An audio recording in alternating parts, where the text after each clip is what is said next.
de Arroba, un programa de la Universidad de Antioquia. Este es el curso de Geometría Vectorial y Analítica. Vamos a estudiar hoy el módulo 9. El módulo 9 corresponde a las inversas de las matrices elementales. Los contenidos del módulo básicamente se reducen entonces a las inversas de las matrices elementales como tema fundamental. Objetivos del módulo.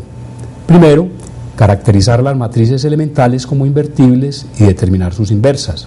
Segundo, presentar los tres primeros criterios de invertibilidad de una matriz y sus relaciones con la matriz identidad, las matrices elementales y la solución de un sistema de ecuaciones lineales de n ecuaciones con n incógnitas homogéneo. Tercero, consolidar a modo de síntesis de la teoría expuesta el algoritmo de Gauss-Jordan para la determinación de la inversa multiplicativa. Vamos a responder las siguientes preguntas básicas. Primero, ¿son invertibles las matrices elementales? En caso afirmativo, ¿cuáles son sus inversas? Segundo, ¿cuáles son los criterios básicos fuera de la definición para determinar cuándo una matriz es invertible? Tercero, ¿qué otras propiedades están asociadas a las matrices invertibles? Inversa de las matrices elementales. Introduciremos enseguida la caracterización de la invertibilidad de las matrices elementales y en consecuencia la importancia que tienen en la fundamentación teórica del algoritmo que explicaremos posteriormente para el cálculo de la inversa de una matriz cuadrada cuando ésta exista. Teorema 11.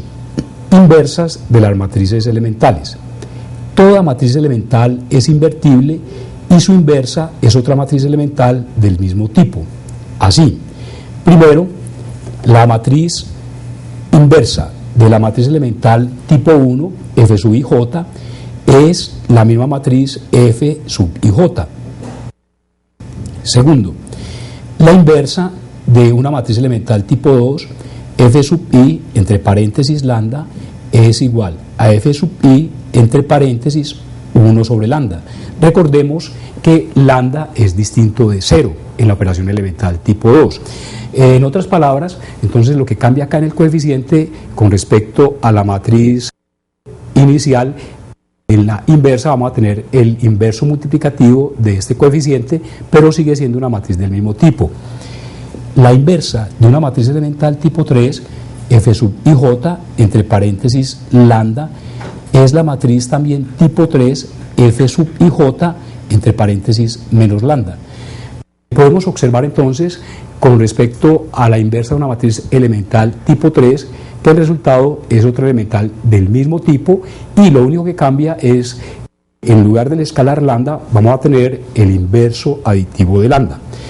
Las demostraciones son supremamente sencillas, yo se las dejo para que ustedes las analicen.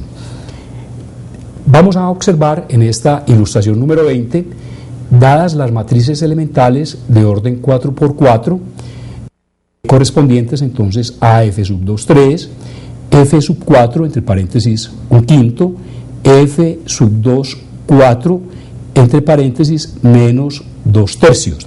Vamos a determinar sus matrices inversas y vamos a tomar como referencia la matriz identidad para que miremos el proceso a seguir.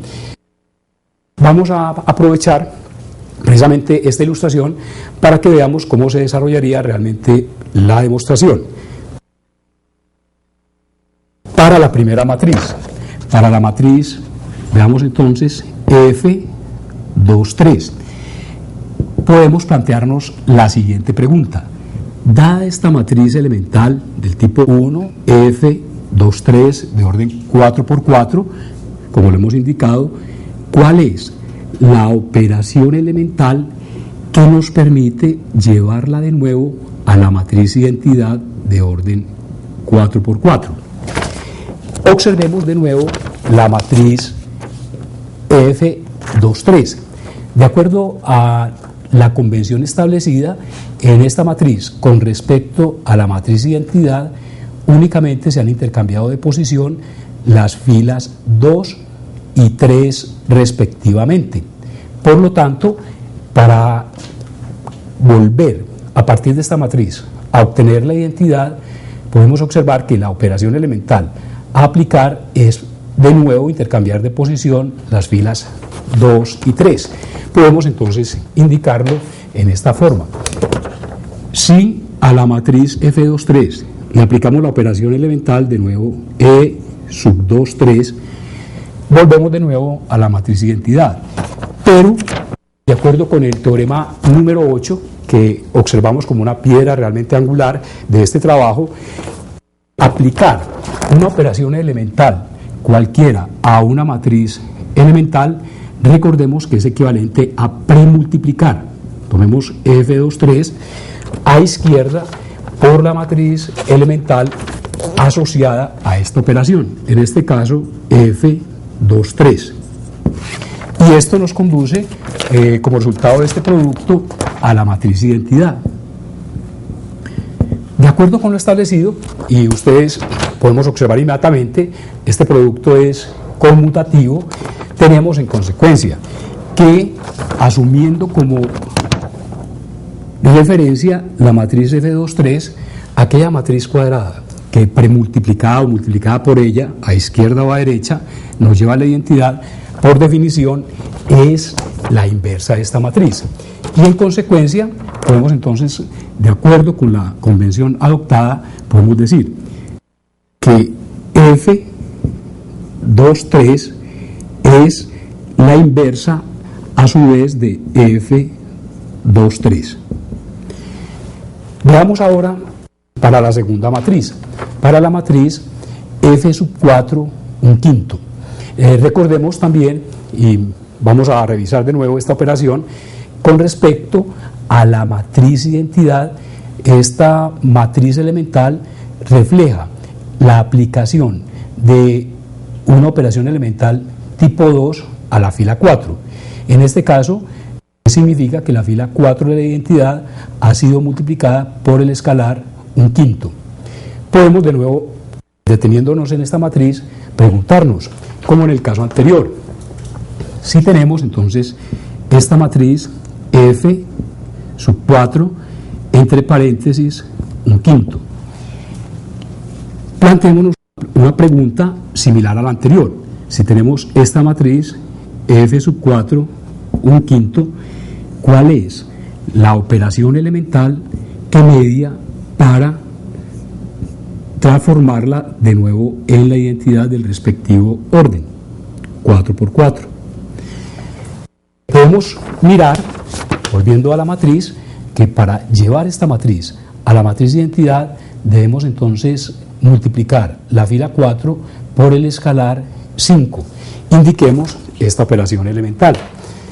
F sub 4 un quinto, si aplicamos la operación elemental que corresponde a E sub 4 entre paréntesis 5. Podemos observar en consecuencia que este resultado nos lleva a la matriz de identidad. Pero de nuevo, volvamos entonces a revisar ese teorema 8. Sabemos que aplicar, como ya lo hemos analizado en el teorema 8, aplicar una operación elemental a una matriz cualquiera es equivalente a premultiplicarla a izquierda por una matriz elemental asociada a la misma operación. Si tenemos esta matriz entonces como referencia, aplicar esta operación E sub 4 entre paréntesis 5 es equivalente a multiplicarla por F sub 4 entre paréntesis 5. Y acá podemos entonces concluir si este producto nos lleva a la matriz identidad de orden 4 por 4, y es obviamente inmediato el verificar que este producto entre las dos matrices es conmutativo. Podemos en conclusión indicar lo siguiente: indicar que esta matriz F sub 4 5 es la inversa de F sub 4 un quinto, o a su vez tenemos que F sub 4 entre paréntesis un quinto es la inversa bajo el producto de la matriz F sub 4 entre paréntesis 5. En forma similar, miremos entonces para la última matriz. para la matriz F sub 2, 4, entre paréntesis, menos 2 tercios. Es una matriz elemental del tipo 3, de acuerdo con lo establecido previamente. Quiere decir que en este caso la fila 4 recibe el efecto de multiplicar por menos 2 tercios la fila 2. Podemos mirar que para volver esta matriz a la matriz identidad nos tocaría entonces efectuar la siguiente operación: multiplicar la fila 2 por 2 tercios y sumársela de nuevo a la fila 4. Veamos entonces en el esquema lo que pasaría con respecto a esta matriz. Podemos decir F sub 2, 4, entre paréntesis, menos 2 tercios. Planteando entonces de nuevo, veamos qué operación elemental mediaría para llevarla a la matriz identidad del mismo orden. Como lo hemos entonces observado anteriormente, la operación respectiva corresponde a sumarle ahora a la fila 4 nuevamente 2 tercios de la fila 2, que lo podemos indicar en términos de operaciones elementales en la siguiente forma: 2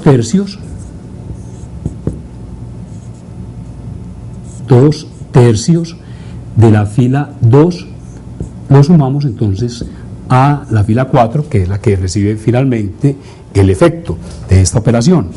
Y al llevarnos esto a la identidad, y de acuerdo con el teorema número 8, podemos entonces transcribir esta aplicación de la operación en términos de un producto sobre la matriz F 2, 4 menos 2 tercios, que obtendríamos en esta forma: F 2, 4 menos 2 tercios, premultiplicando por la matriz elemental tipo 3 asociada a esta operación, que designamos como una F 2, 4, entre paréntesis, 2 tercios. Esto nos conduce a la matriz identidad. Es verificable inmediatamente que estas dos matrices conmutan, o sea, el producto es exactamente igual a la identidad, y en consecuencia podemos entonces anotar lo siguiente.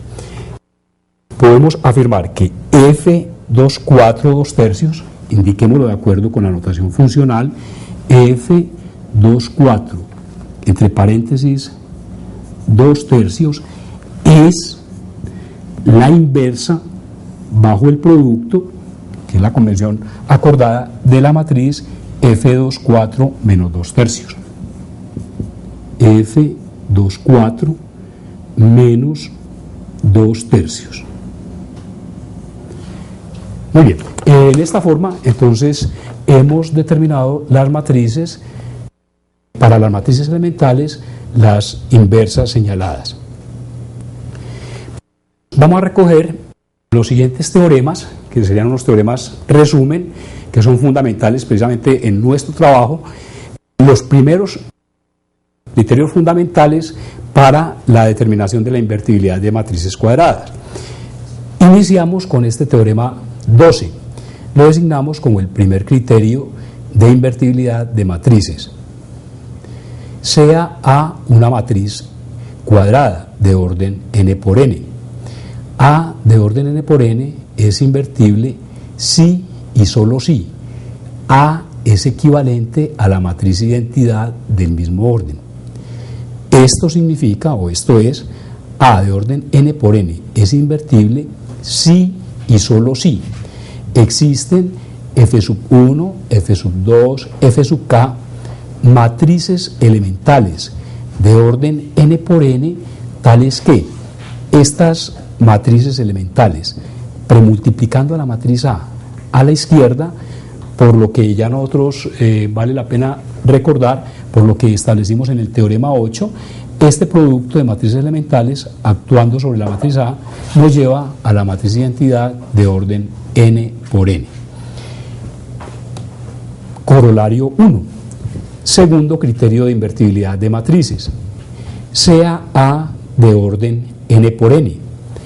A de orden n por n es invertible si y solo si la matriz A se puede expresar como un producto de matrices elementales. Vamos a revisar la demostración en un sentido de este segundo criterio de invertibilidad de matrices. Al respecto, quiero que miremos, para que vamos haciendo una síntesis comprensiva ya en este momento del trabajo que estamos adelantando. Lo primero, con respecto a la invertibilidad, recordemos, es la definición que nos condujo a la siguiente situación. Si tenemos una matriz A de orden n por n, dijimos que esta matriz A es invertible si existe una matriz B también de orden n por n, de tal forma que el producto de esta matriz B por la matriz A, esto es igual a A por B, es decir, se cumple la propiedad conmutativa y esto nos lleva a la matriz identidad. Bueno, esto corresponde estrictamente a la definición, pero a partir de acá vamos a revisar entonces una serie de criterios que nos van a permitir determinar en unas condiciones muy sencillas cuando una matriz satisface esta propiedad y nos va a llevar finalmente a la forma de calcularla en el caso de que exista la inversa, o si la matriz no es invertible, de una vez ese criterio nos puede indicar por qué no va a ser invertible. Demostremos de izquierda a derecha, vamos a utilizar el método directo. Supongamos que la matriz A de orden n por n es invertible, corresponde a nuestra hipótesis. Existe en consecuencia A a la menos 1, recordemos que esta es la designación para hablar simplemente de la inversa multiplicativa de A, que demostramos que es única como la primera propiedad en el teorema. Existe A a la menos 1 tal que A por A a la menos 1 es igual a la menos 1 por A, y esto es igual a la matriz identidad de orden n por n. Esta expresión la vamos a llamar la ecuación 1 y proviene precisamente de la definición de invertibilidad de matrices. Además, por el primer criterio de invertibilidad tenemos que la matriz A es equivalente a la matriz identidad, es decir, existe un número finito de matrices elementales f sub k, f sub i, f sub 1 que multiplicadas a izquierda por A nos llevan a la matriz identidad.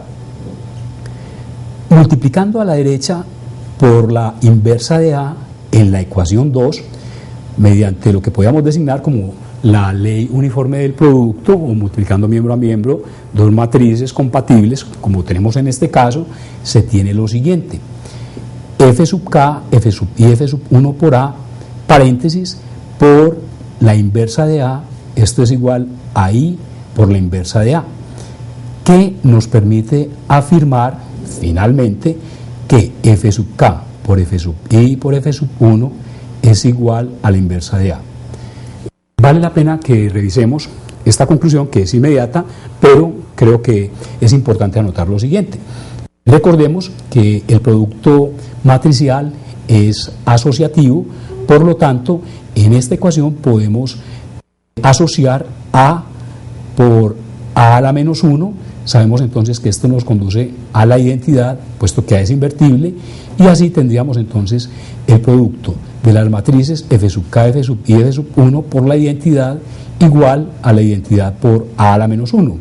Pero recordemos también que la matriz identidad actúa como un módulo bajo el producto, por lo tanto entonces tenemos que, al ser el módulo, se obtiene finalmente esta ecuación. Así hemos expresado entonces que la inversa de A se puede expresar como un producto de matrices elementales.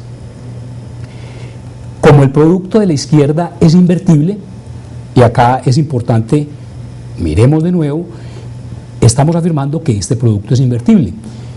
¿Por qué es invertible? Es invertible porque ya sabemos, y lo acabamos de establecer, que cada una de estas matrices elementales es invertible. Y ya vimos en un teorema que el producto de matrices invertibles a su vez es invertible. Así entonces queda resuelta este interrogante o esta pregunta. Tomamos las inversas en la ecuación 3 y tenemos entonces que la inversa de este producto es igual a su vez a la inversa de A. Y aplicando las propiedades ya establecidas, concluimos lo siguiente. La inversa de una matriz demostramos que es la matriz A. Y a su vez, la inversa de un producto de matrices invertibles es el producto de las inversas, pero conmutado. Y en consecuencia tenemos acá la inversa de f sub 1, la inversa de f sub i, la inversa de f sub k igual a. Por lo tanto, tenemos entonces que tanto A como la inversa de A se pueden expresar como un producto de matrices elementales. Veamos ahora el teorema 13. Dice lo siguiente: si en un sistema de ecuaciones lineales de n ecuaciones y n incógnitas, de ecuación matricial A por X igual a B, A es invertible, entonces el sistema tiene solución única y X, o sea la solución del sistema, es igual a la inversa de A por B. Quiero hacer una anotación que es importante porque este es el primer criterio que nos relaciona la invertibilidad de una matriz en términos del conjunto solución de un sistema donde el número de ecuaciones es igual al número de incógnitas. Es claro que la matriz A es una matriz de orden n por n, que es la matriz de coeficientes del sistema. Demostración. Supongamos que en el sistema de ecuaciones lineales, n ecuaciones, n incógnitas, A por X igual a B, donde esta es su ecuación matricial, la matriz A es invertible. Estamos trabajando por el método directo y tenemos en consecuencia que esto corresponde a nuestra hipótesis. Existe, de acuerdo con la definición de la invertibilidad de una matriz, la inversa de A, tal que A por su inversa es igual a la inversa por A igual a la identidad. Multiplicando ahora por la inversa de A la primera ecuación, recordemos entonces la ecuación base, que es A por X igual a B, o A por X igual a B, lo que tenemos acá precisamente en la hipótesis. Si multiplicamos a la izquierda por la inversa de A, tenemos entonces la siguiente expresión. La inversa de A, que multiplica a A por X, es igual a la inversa de A por B. Y obviamente, por la propiedad asociativa del producto matricial, podemos agrupar la inversa de A con A. Esto nos conduce a la matriz identidad, pero la matriz identidad, recordemos, es el módulo bajo el producto y por lo tanto esto nos llevaría al producto de la identidad por X y en consecuencia a X. Por lo tanto, X es igual a la inversa de A por B. La unicidad, precisamente de esta solución, está fundamentada en el hecho de que la matriz A es equivalente a la matriz identidad de orden n por n, que es precisamente el primer criterio de invertibilidad de matrices. Y por tanto, A por X igual a B tiene solución única, como lo afirma el teorema 7. Creo que es importante recordar que en el teorema 7 decíamos que si un sistema de ecuaciones del mismo número de ecuaciones que de incógnitas, si la matriz de coeficiente en su reducción es equivalente, decíamos en ese momento, o sea, se puede reducir y se llega a la matriz identidad, en esta matriz el sistema demostramos que tenía solución única. Este es precisamente el caso que vale la pena recordar. Teorema 14. Sean A y B también matrices pertenecientes al conjunto de R de n por n, matrices cuadradas. Si A por B es igual a la matriz identidad o si B por A es igual a la identidad, entonces A es invertible, respectivamente B es invertible y la inversa de A es igual a B, respectivamente la inversa de B es igual a A. Es importante que hagamos una aclaración. Este resultado ya lo habíamos en cierta forma previsto, lo estábamos de alguna manera ya utilizando, pero implícitamente, porque es demostrable y es muy sencilla su demostración. Teorema 15, veamos entonces el tercer criterio de invertibilidad de matrices. Sea de nuevo una matriz cuadrada de orden n por n, A de orden n por n es invertible si y solo si el sistema homogéneo de ecuación matricial A por X igual a la matriz nula de orden n por 1 tiene como solución única x igual a la matriz nula de orden n por 1. La demostración es demasiado simple, entonces yo la dejo para que ustedes la analicen, y fuera de eso ustedes pueden analizar en el texto paso a paso los argumentos en algunas de las demostraciones precisamente de estos teoremas anteriores. Este teorema va a tener una gran importancia dentro del álgebra lineal, porque en muchas ocasiones, para apelar a la determinación de la invertibilidad, vamos a utilizar este criterio. Dejamos en esta forma el módulo 9. Este es el curso de geometría vectorial en el programa U de Arroba, un programa de la Universidad de Antioquia. Nos veremos pronto.